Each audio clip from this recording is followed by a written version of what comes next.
Hello everybody, this is International Master Joe Bonaro at your service, and this is going to be the first part of our D4 E5 Scotch Gambit video. And today I welcome you to ARONIAN ATTACK. Okay, anyway, I'm basically just at home with a nice background for myself. No, right? Third. I'm just kidding. Okay.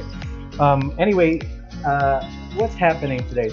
Well, today I saw a very exciting event that I didn't know that existed, and it was the I Am Not GM chess championship on chess.com, and I was inspired because the games were actually high level. It was a game between international master Greg Shahade and woman grandmaster Anna Zatonsky, and it was epic. There's a lot of positional ideas, beautiful endgames. Eventually, I believe international master Greg Shahade ended up winning that match. But at the beginning, it was really woman grandmaster or international master Anna Zatonsky that was on fire with a lot of like beautiful display of positional play. Anyway, all right, okay. Today we're going to be talking about move number 4 of the Scotch Gambit, Bishop C5. All right. Hopefully you guys liked the previous 2 videos because they were epic. And after one more video, we pretty much have a repertoire against E4, E5, Knight F3, Knight C6. Before we delve into the sidelines like Petrov and other systems like the Philidors, probably gonna cover that in our next video. But I'm hoping that you guys are enjoying the ideas, and if you guys ever get to play this in your games, practice games, etc., please let me know. Okay? Alright, let's get started. So E4, E5, Knight F3, Knight C6, D4, E takes D4, and now we play Bishop C4, and now move number 4, Bishop C5. Actually, we're gonna cover Knight F6 in our next video, and after that, that's when we're gonna be talking about the sidelines, like the Petrov, the Philidors, and the Elephant Gambit, the Latvian. We're gonna be talking about those. But just like what I've said in the intro video, I believe Bishop C5 is one of the toughest nuts to crack because our experts in the Scotch Gambit are having difficulties really taking advantage or trying to get wins against this variation. But today, I will show you a hybrid of Scotch Gambit and the Italian game where it will eventually transpose from a different move order. And it's a very effective weapon. Pretty much everybody's using it. I've been looking at the games of Grandmaster Levon Aronian. He's our hero here. He is the best. He has an amazing record with the white pieces, and he's beaten players like Nakamura, Karyakin, etc. He has won a lot of games. Alright, I just want to show you guys what I'm talking about. So after Bishop C5, we're gonna play the move C3 now. This is an epic move. We're gonna look at D takes C3 in a little bit, but let me just explain like what variation we're gonna be using it. So the best move here is Knight F6, and now we're gonna play the move E5. And this is a transposition to a line in the Italian game. I'll show you guys really quick how. Knight F3, Knight C6, Bishop C4. So if you guys are playing the Italian game, you could also use this epic line that Grandmaster Levon Aronian is playing all the time with huge success. Here, exact position. Let me just explain why I am not opting for the usual move C takes D4. Because I had a game against Grandmaster Viktor Mikalevsky, and I believe it was National Open or North American Open. It was in Vegas, and I did C takes D4, hoping that I could only play for 2 results. However, he severely punished me by doing Bishop B4 check. Now, Bishop D2 is the best move here for white, and Knight takes E4, Bishop takes F7, or Bishop takes B4 first, Bishop takes F7, and here, Grandmaster Viktor Mikalevsky had a home-cooked preparation. It was amazing. It was unbelievable. I couldn't believe my eyes. And actually, after I lost, I checked the database, and it was actually a home-cooked preparation. It's been played before, and Black is scoring excellent. I thought that I was just playing for a win or a draw, but the depth of their understanding, or the depth of the preparation here after King takes E7, castles, threatening to play Rook E1, my opponent simply played the move Knight F6, and I was like, what? In my analysis, I only looked at the moves like D5, which I was happy to get into because I could put my knight in e5 later and then take this knight out with f3. But what ended up happening is he played knight f6. I had rook e1 check, and then the king just goes to d8. This is unbelievable. If you guys are watching this from the black perspective, you could definitely play this way. And the point is, all he did was, after knight c3, he did just d6. And all he did was he put the rook on f8, he played bishop d7, and then the way he developed was a5 and a4. The biggest problem for me is that if I try to trade pieces, my pawn on d4 is isolated and the king has a quick access. And yeah, believe it or not, black is scoring really well here because yeah, when I was playing this position, I blitzed out my first several moves, and when I was trying to find a plan, it took me about maybe 60 minutes, a whole hour in this particular position to find a good plan for white. I still failed to do so, and I got completely outplayed. You guys could check it on ChessBase. My game against Grandmaster Viktor Mikolevsky, who's an E5 specialist, and never again did I play this in a Grandmaster tournament. Maybe it's okay if you are playing it, let's say, up to, I don't know, 2300 perhaps. It's possible. It's won't be simple, but if you're playing Grandmaster, it's a different story. They are amazing at endgames, and I'm not going to recommend that. So if you are wondering why I'm not going to recommend a typical line, this is the reason why.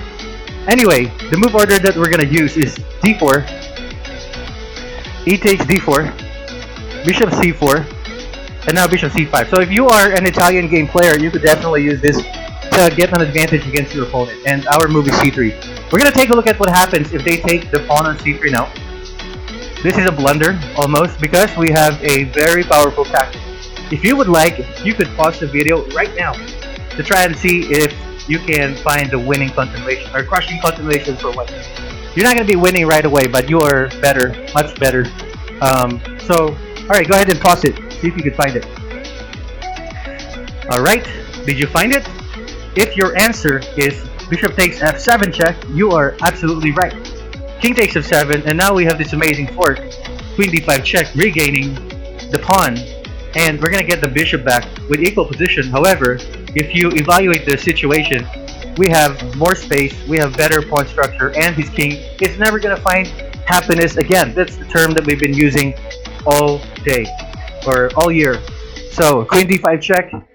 If they play, maybe best move is king f8, but if they play king e8, you can just take the bishop. But there's a fancy little move that you could insert here with queen h5, and then you could take g6, they take on bishop and c5. And this is just much better for whites.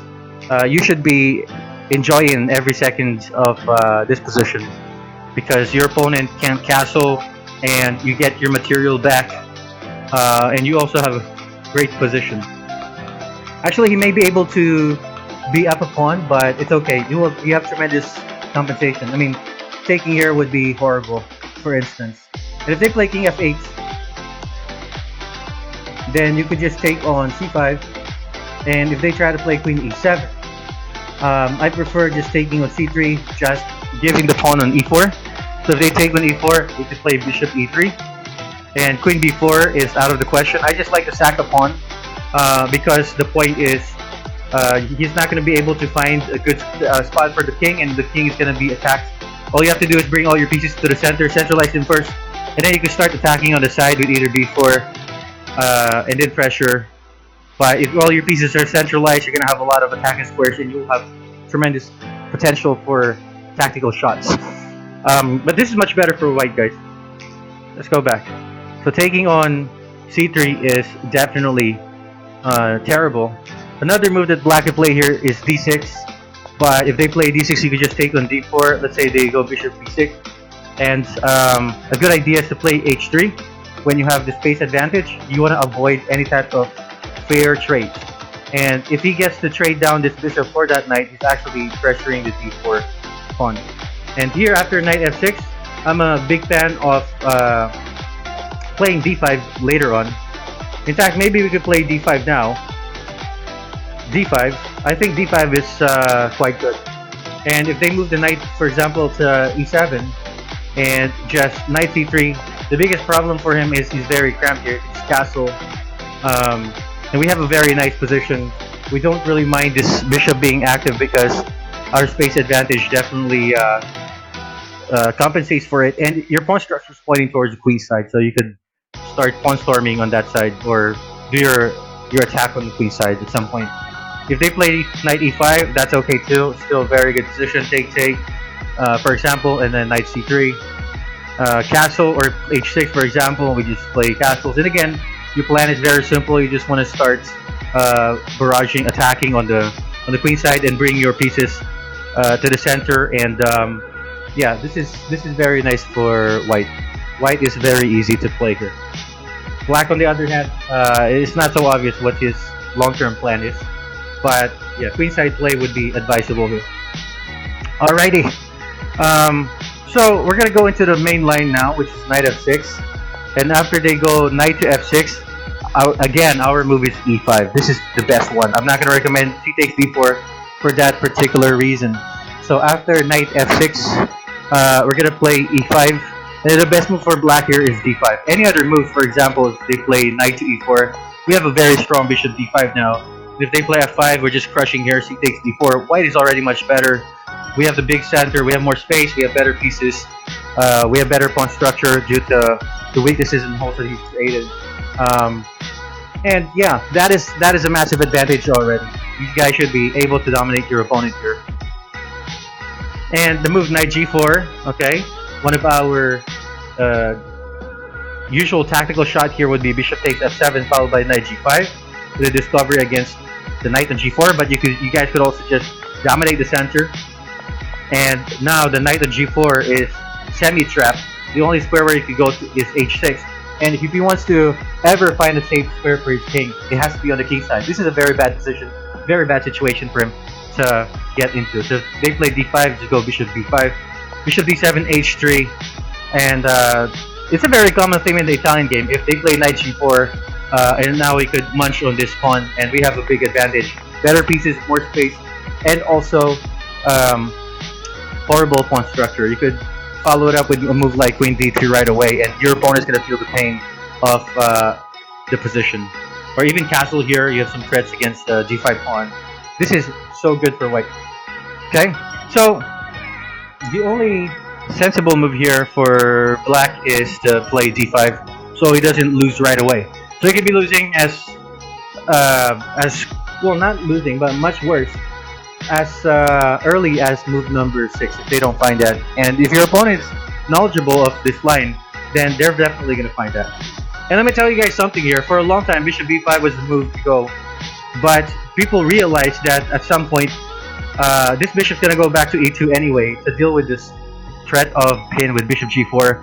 And Grandmaster, world-class Grandmaster Levon Aronian, and many other Grandmasters have switched to just moving back to bishop e2. So please keep that in mind. That is very, very, very important to get an edge out of the position. Black is usually pretty solid in this line, but I believe our position is going to be much easier to play, as what many Super Grandmaster games have got into. Fight is actually very comfortable, and I'm going to explain to you guys why in a second. So after bishop e2, the best move for him is knight e4, the most logical square. If your opponent somehow finds himself playing knight g4 here, then we are back into the situation where if they check here, you can just block, and then this knight doesn't have any good squares. Semi-trapped h3, knight h6, and you could ruin his pawn structure. We are more than happy here. So knight e4 is the most logical move. Actually, besides that, there's also d3. But d3, you could just take on f6. This is not very comfortable. And then after king f8, we have a very important key move here with bishop g5. Just gambiting a pawn. However, if they ever take there, this is a very sad position for black, because not only is there, or are there potential checkmates, but also that rook is not going to see the sunlight anytime soon. We're more than happy to get this position. And if they just play, like, for example, computer recommended move like queen b6 instead, and then we could just castle bishop g4, knight b2, h6. Basically, whenever they take there, you have bishop h6 check, and that rook is not going to see the sunlight anytime. Takes, king takes, bishop e3, rook e8, and then queen d3. We have a very nice position. We actually wanted to take on e3, so we could try to exploit the F file and also the F5 square for your pieces. White is already much better at this point of the game. So we're not really worried about D3. D3 is crafty, but in general, white is much easier to play. So knight e4. After knight e4, we're going to do c takes d4. Black has a couple of options here that are logical. If they just, let's say, move bishop e7, we're just going to do the same thing that we do against bishop e6. It's actually super easy, guys. After looking at the Grandmaster games, it's just a position where you're going to have the pawn majority on the king side and you've killed a couple of his minor pieces. Bishop b6 is the main line here, but bishop b4 check is also logical. After bishop b4, we're looking at the game of Grandmaster Levon Aronian versus Ding Liren. Bishop d2, the best move. Knight takes, and then castles. We just castle. And you guys could see that we already have a very nice pawn majority in the center and the king side. And on top of that, we have a very nice and clear-cut idea to do a minority attack. Okay, that's the second reason. And the third reason why this is good for white is because we have very good and straightforward squares for our pieces. For example, the knight can go to c5 in the future. This rook has the c file. Well, black, on the other hand, is not so clear. Let's take a look at what happened. Black tried to complicate the position with the move f6 right away. And Grandmaster Levon Aronian played knight b3. And he saw that black wants to activate because, well, he's cramped and he doesn't have good piece placement.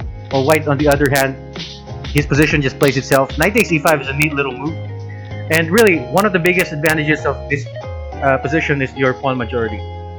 Knight takes e5, d takes e5, c6, f4.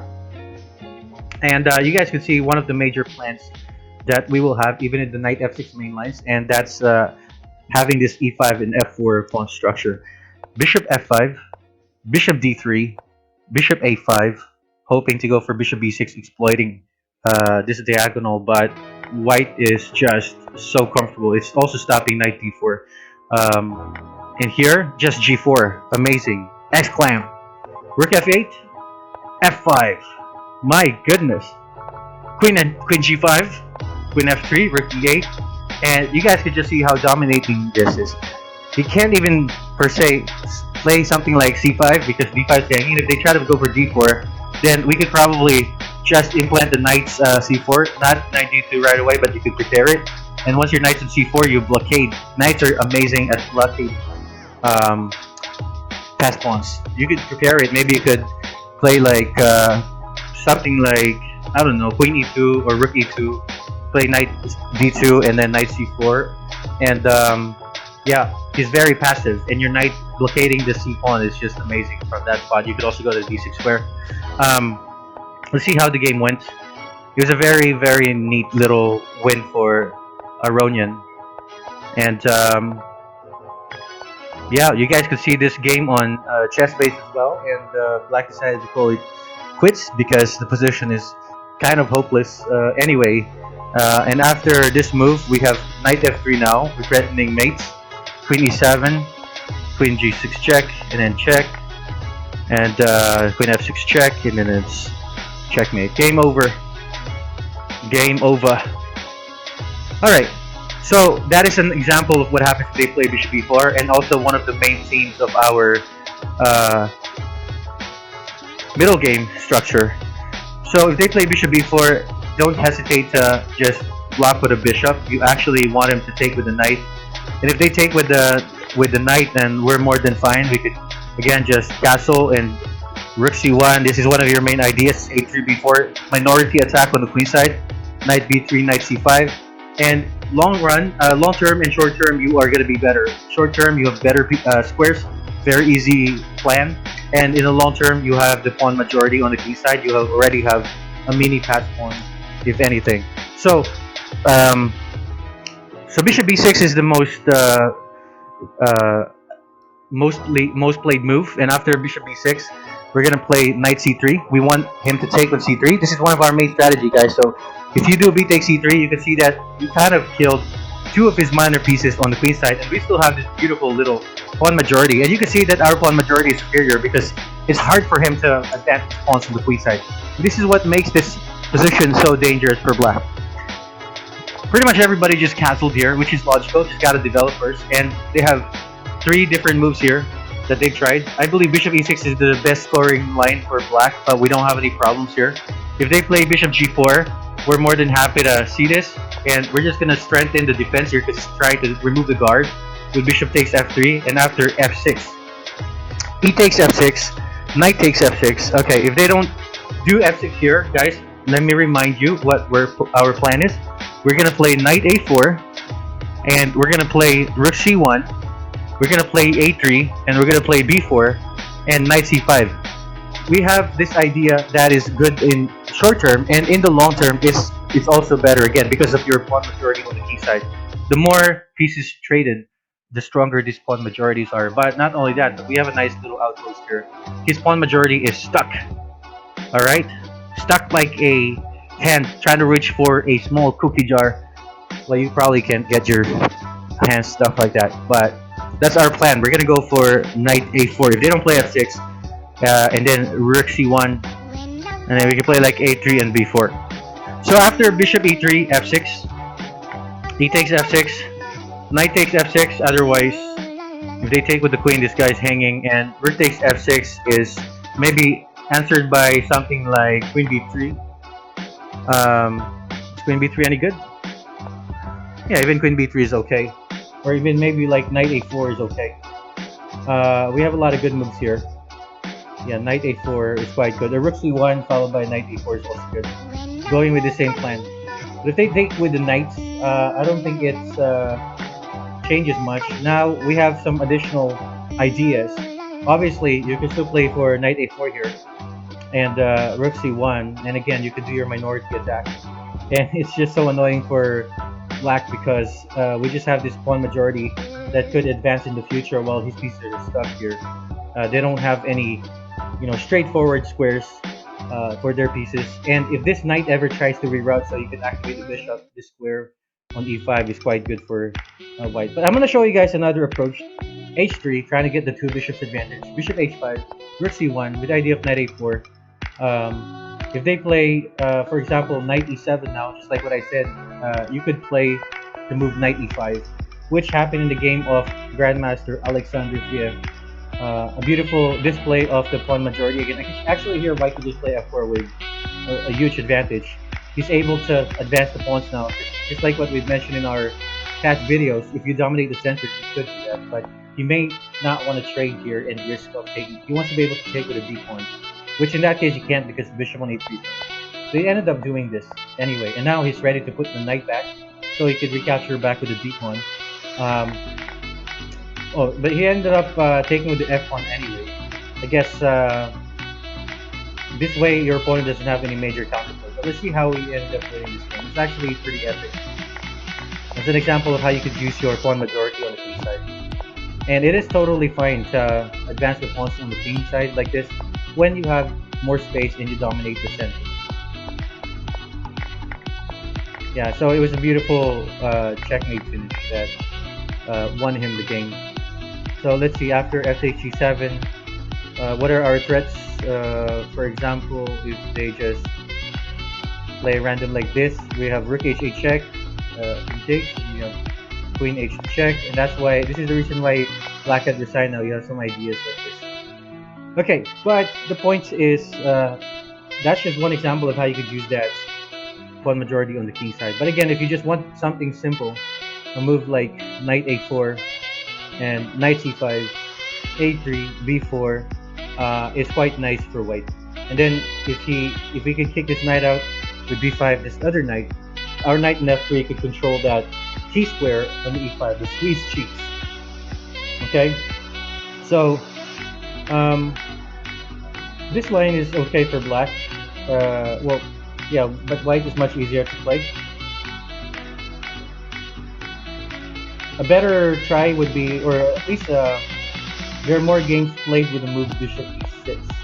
And after bishop e6, now we play the move knight a4. He's not threatening bishop takes f3, so there is no need for you to defend the d4 pawn. We're going to play the move knight a4 now as usual. And if they play f6, this time you don't have to recapture. It's a well-calculated idea. If they take an e5, takes with the knight again as much as possible. If they take an e5, we're going to take with the knight. And if they take, And we have this pawn majority again. That's one of our main ideas in this position. We could play for like f3 and f4, and this is a very nice position for white to have. And at some point, you could probably even play g4. Okay, let's go back. So black players don't usually take here. And the idea is queen e7, but we could take. And after queen f6, you could play the move rook c1 here. And again, we could just do this pawn minority attack with a3 and b4, rook c1, a3, b4, knight c5. And if you can kick this knight out at some point, then you could play knight e5 and with f3. This is a very, very nice position, guys. But there's an interesting game between Super Grandmaster Arkady Naidish versus Jan Timon. And in this game, after bishop g4, white played the move b4. So the point is, black intends to take here.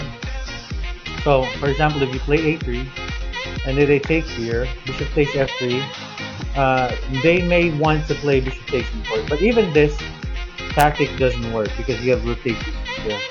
It's not really a big deal. You could probably just play b4, and if you are ready, you can take this and play b5 and put your knight on e5. This is a very nice position for white guys.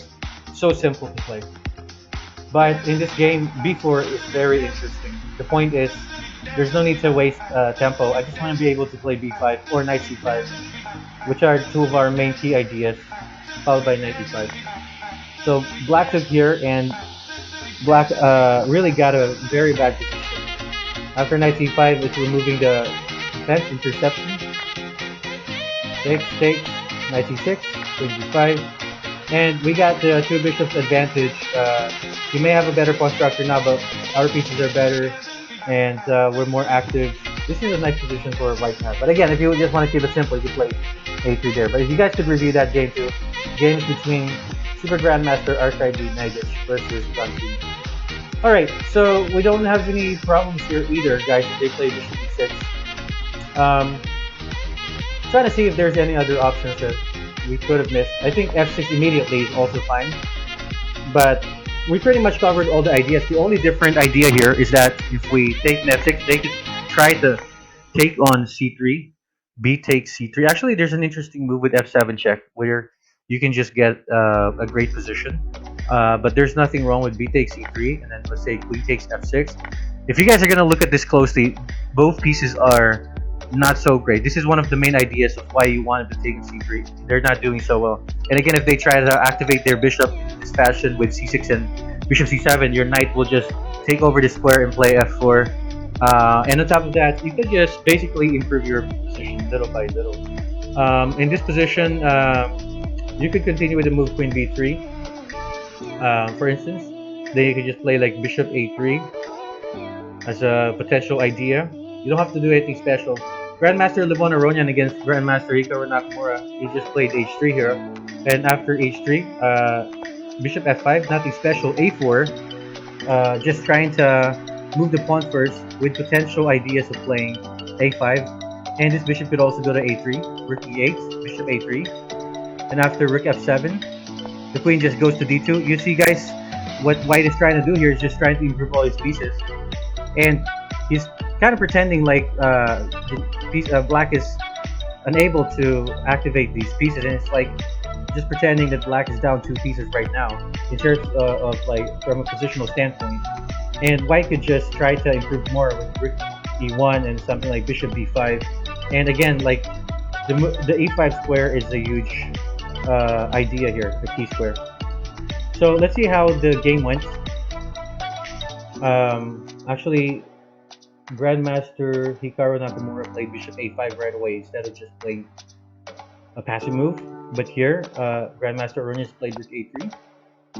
And actually, I'm sorry. Let me just go back. Yeah, after rook e8, instead of just going for this simple improvement, which is better, Grandmaster ARONIAN played knight h2. There's really no need. So if you guys actually want to check that game out, feel free to do so. But we don't have to cover that in this video because actually this is a much simpler plan. But several key points, guys, to remember when you play this is that first off, the pawn majority on the king side and the center is huge. The second one is these pieces are not so great. And the third one are our plans. What are our plans? The c5 square and also the minority attack. And whenever they try to move this knight out of the way, we're going to control the e5 square. So it's actually pretty easy to play the white side, and I believe you guys are going to have a great result. Not only for Scotch Gambit players, but also if you're looking for a good way to play against the Italian game, this is definitely the video for you guys. And I hope you guys like that. And if you did like that, please don't forget to like and share. And most importantly, subscribe in our channel, because there's going to be more of that coming. Okay? And I am so happy that finally we got 1K, 1,000 subscribers, guys. Congratulations to all of us. Okay? Our the Phoenixes are awesome, guys. You guys are awesome. Thank you for your support, and I am forever and eternally grateful. And I hope you guys continue supporting us, and we will keep producing as many high-level videos as we can.